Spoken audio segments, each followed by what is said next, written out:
como siempre, como todos los jueves, a nuestro buen amigo Jesús Lemus, autor de El Licenciado. Ese es su más reciente libro, un periodista de a pie, un periodista perseguido en tiempos de Calderón, un periodista sin censura. Mi querido Jesús, ¿cómo estás? Muy buenas tardes. Buenas tardes, mi querido Vicente Serrano. Siempre un placer saludarte y poder saludar a nuestra audiencia en este espacio que me permites compartir con toda nuestra audiencia, donde, bueno, intentamos hacer periodismo de investigación y de calle, como tú bien lo señalas. Oye, mi querido Jesús, a ver, esto pongo en la mesa. Tras el cierre de la cárcel de Puente Grande, por lo menos otras 20 cárceles estatales podrían cerrar porque se encuentran en condiciones similares a esta que fuera una insignia del gobierno mexicano. Los gobiernos estatales se niegan a entrar a la dinámica de defensa de derechos humanos de los presos que ha planteado el presidente Andrés Manuel López Obrador, lo que apunta a una crisis carcelaria que no sé si ya venga desde hace mucho tiempo. Tú dímelo, mi querido Jesús.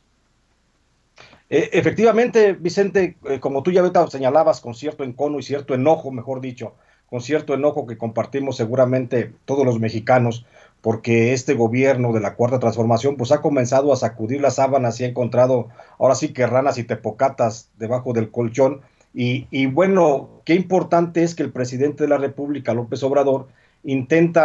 hace su mayor esfuerzo, aunque a veces las fuerzas oscuras de la ultraderecha insisten en pregonar todo lo contrario, para componer este país. Pero qué importante que el presidente esté haciendo esa labor y que creo que como periodistas, Vicente, no debemos de perder un objetivo punto de vista. Qué bueno que se está haciendo esa recomposición, que se está haciendo esa auditoría social al interior de las cúpulas del poder que medraron durante décadas del erario y que se enriquecieron brutalmente. Pero también creo que otro punto que hemos dejado de vista los propios periodistas y a veces muchos sectores de la sociedad es también la descomposición social en la que nos dejó esta dictadura del PRI y del PAN que veníamos padeciendo. Y esto lleva porque así como hay que revisar cómo dejaron las cuentas y el manejo de los recursos, pues creo que también hay que revisar cómo está la situación social. Y uno de los sectores más olvidados, mi querido Vicente, es sin duda el de las cárceles, porque venimos de una tradición de tortura, de violencia y de violación a los derechos humanos de los internos, que pues no se había reconocido, y ahora el presidente López Obrador ha tenido el valor de reconocer de que se torturaba dentro de las cárceles federales, ha tenido el valor de establecer una línea de defensa de los derechos humanos para que no se vuelva a repetir como se vivió en el pasado, que los presos, por el solo hecho de ser presos, aún sin siquiera ser juzgados, pues eran sometidos a tortura y eran sometidos a actos de violencia y a tratos crueles e inhumanos, y que aun cuando fueran culpables de los delitos, la justicia está precisamente para eso, para hacer justicia y para que respetarles también sus derechos humanos. Y por eso señalo que tras el cierre del penal federal de Puente Grande, con el que reconoce tácitamente el gobierno de López Obrador la existencia de un sistema de tortura y violación sistemática a los derechos humanos de las personas privadas de su libertad, que ya se venía haciendo, pues, o que es una herencia del pasado, pues el gobierno analiza la posibilidad, si no de cerrar, al menos sí readecuar la operación de por lo menos otras 3 cárceles del sistema penitenciario federal y otras 20 del sistema penitenciario estatal. Una fuente consultada de la Dirección de Penales a nivel federal dijo que por lo menos en las cárceles de Almoloya de Juárez, que es el Ceferezo número 1, en el Estado de México, la de Villaldama, que es el Ceferezo número 5 en Veracruz, y la de Gómez Palacio, que es el Ceferezo número 14 en Durango, se han encontrado testimonios de torturas y violaciones de derechos humanos similares a las registradas en el penal de Puente Grande, las que obligaron a su cierre. Aun cuando el gobierno federal solo mantiene en la mira al menos la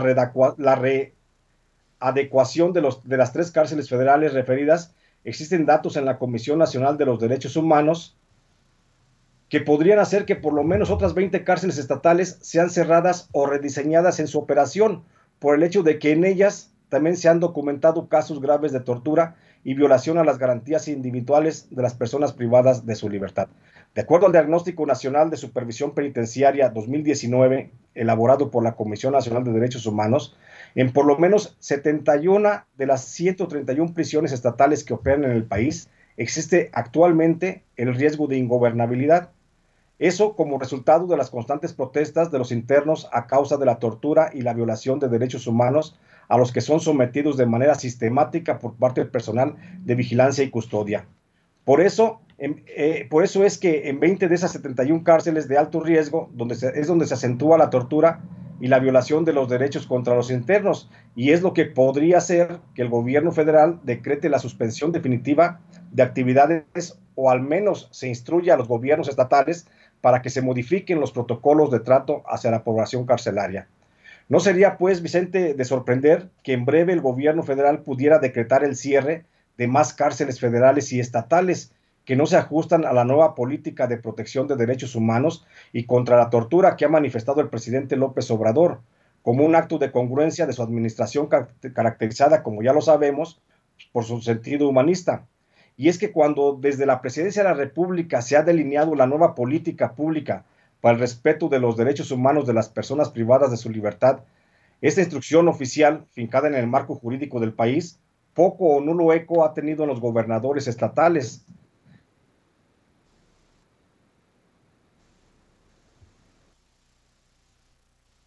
Bueno, creo que estamos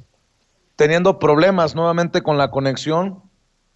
Ahora con Jesús Lemus, les ofrezco una disculpa. Vamos a ver si logramos reconectarnos con Jesús Lemus. No sé si el problema esté sucediendo en donde se origina la señal de nosotros de Sin Censura en Chicago, Illinois. Pero bueno, vamos a buscar nuevamente la reconexión con don Jesús Lemus, y le agradezco mucho por su paciencia y su generosidad al buen Jesús Lemus, que si alguien sabe de tortura, es Jesús Lemus. Yo quería decirlo. Él sufrió tortura, fue encarcelado injustamente en Puente Grande en tiempos de Genaro García Luna y de Felipe Calderón, luego de dar a conocer los presuntos vínculos de la familia Calderón Hinojosa en Michoacán con el crimen organizado. Vamos por teléfono con Jesús Lemus. Te escuchamos, Jesús. Se cortó la comunicación, la conexión. Te ofrezco una disculpa. No, hombre, no, pues desde que más bien esa disculpa nos la deberían de pedir a nosotros, deberían de ofrecer a nosotros, aquellos que ofrecen ese servicio tan malo de Internet. Pero bueno, te comentaba que aun cuando desde la Presidencia de la República se ha delineado la nueva política para el respeto de los derechos humanos de las personas privadas de su libertad, esta instrucción oficial, que se finca obviamente en un marco jurídico del país, poco o nulo eco ha tenido en los gobernadores, en donde persiste, la mayoría de los gobiernos estatales, persiste la ilegal tradición del maltrato a los presos y de la ejecución de tortura, que, insisto, ese debe ser un tema también a revisar por los propios medios de comunicación y también, por supuesto, por la esfera del gobierno que ya está trabajando en esto. Y es que esta tortura y maltrato a los presos también lo reconoce la propia Comisión Nacional de los Derechos Humanos, la que refiere en su más reciente diagnóstico de supervisión carcelaria, el del 2019, que en por lo menos el 42% de las cárceles estatales prevalece, fíjate bien, el trato cruel e inhumano contra los internos, el que es conocido e ignorado por la mayoría de los gobernadores. En un rango de valoración del 1 al 10, donde 1 es la aplicación de tortura y tratos inhumanos a los presos, y 10 es el pleno respeto a las garantías individuales de las personas privadas de su libertad, el promedio de calificación de las cárceles estatales de todo el país apenas se ubica en el 6.7, mientras que las cárceles federales alcanzan una calificación de 7.5. Las prisiones peor calificadas a nivel federal son el Centro de Readaptación Social de Puente Grande, como vimos que ya fue cerrado, en Jalisco, con 6.8% de calificación. Luego sigue el Centro Federal de Readaptación Social número 1 de Almoloya de Juárez, con un 6.6%, con un 0.6 de calificación. Luego está el Centro Federal de Readaptación Social número 5 de Villaldama en Veracruz, con 6.5, y el Centro Federal de Readaptación Social número 14 en Durango, con 6.3.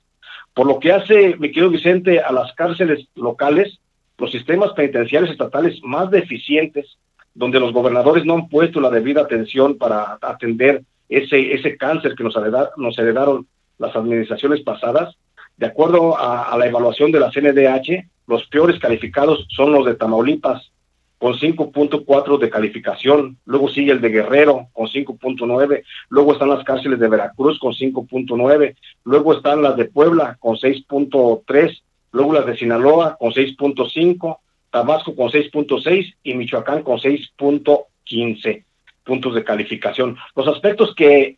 hacen que estos sistemas penitenciarios se ubiquen como los peores del país no solo son los relativos a la falta de servicios médicos, suspensión indefinida de alimentos o negativa a la comunicación entre internos y sus familias. Mayormente estas violaciones se refieren a los tratos crueles que la población de presos recibe de manera sistemática y constante de parte de las autoridades penitenciarias, en donde se destaca la tortura.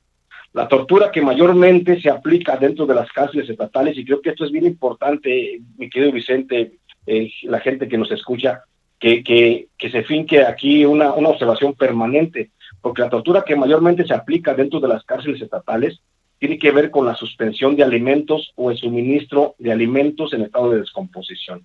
Esta práctica ha sido documentada por la Comisión Nacional de Derechos Humanos en por lo menos 20 cárceles estatales y en 3 de tipo federal, las que podrían ser el principal motivo para el cierre de estos centros penitenciarios en los próximos días. Según reconoce la Comisión Nacional de los Derechos Humanos, la suspensión de alimentos o el suministro de estos en estado de descomposición para los presos, en la mayoría de los casos obedece a negligencia de las autoridades carcelarias o peor, a la intención de causar tortura a través del hambre. Todas las cárceles del país cuentan con suficiente presupuesto para alimentar a sus internos. Por eso no se entiende que no se les debe comer, pero intencionalmente no se aplican estos recursos. Te pongo el caso, por ejemplo, en Michoacán, el presupuesto para alimentación y servicios médicos para la población carcelaria en el 2019 fue de 480 millones de pesos. ¿Pero qué crees? Solo se aplicaron menos de la mitad de esos recursos. ¿Dónde está el resto? No sabemos. En Tabasco se contó con un presupuesto de 321 millones de pesos para atender en salud y alimentación a los internos, pero solo se aplicó menos de 120 millones de pesos. Igual sucedió en Sinaloa, donde se contó con un fondo de 218 millones de pesos, de los que solo se aplicaron menos de la mitad de esos recursos. Por lo que hace a Puebla, y solo en el 2019, se tuvo un presupuesto de 311 millones de pesos para gastos de salud y alimentación de los internos, pero solo se ejercieron 129 millones de pesos de ese renglón. En Guerrero, de 120 millones de pesos destinados a la subsistencia de los presos, solo se aplicaron menos de 56 millones de pesos, mientras que en Veracruz y Tamaulipas, de casi 509 millones y 428 millones de pesos respectivamente, solo se gastaron 287 y 321 millones de pesos. Según lo reconoce la Comisión Nacional de los Derechos Humanos, al día de hoy, en todo el territorio nacional, hay por lo menos 20 cárceles estatales que están operando en condiciones similares a las que se registraron en la cárcel federal de Puente Grande, que fueron causa de su cierre definitivo. De las 20 cárceles crueles que operan dentro del sistema penitenciario de los gobiernos estatales, 4 de ellas se encuentran en Tamaulipas, 4 en Veracruz, 3 en Guerrero, 6 en Puebla, 1 en Sinaloa, 1 en Tabasco y otra más en el estado de Michoacán, de las que las comisiones estatales de derechos humanos de esas entidades nunca han señalado siquiera una recomendación por tratos crueles. Las 4 cárceles de Tamaulipas, mi querido Vicente, que son las más crueles y donde se priva con mayor frecuencia a los reos de la alimentación con la intención de causar tortura, son las de Matamoros, Reynosa, Nuevo Laredo y Ciudad Victoria. Las cárceles más crueles de Veracruz son las de Coatzacoalcos, Acayucan, Poza Rica y Tuxpan. Y en Michoacán es la cárcel de Uruapan. En Guerrero es la cárcel de Tecpan de Galeana, de Zihuatanejo y de La Unión. En Sinaloa es la de Aguaruto. En Tabasco es la cárcel de Comalcalco. Y en Puebla las prisiones más deplorables y más de exterminio son las de Tehuacán, las de Acatlán de Osorio, las de Huachinango, la de Tecamachalco y la de Tetela de Ocampo y la de Zacatlán. Por eso, lo que decías al principio, mi querido Vicente, creo que es necesario también fijarnos, hacer esa auditoría social en el ámbito pues, de las condiciones que nos dejaron en la protección de los derechos humanos las anteriores administraciones que que estaban antes de la cuarta transformación, y creo que sería un buen ejercicio que muchos periodistas comenzáramos a indagar, a investigar estos temas que también son igual de graves que el desfalco a la nación en materia de recursos económicos, mi querido Vicente. Yo te pregunto,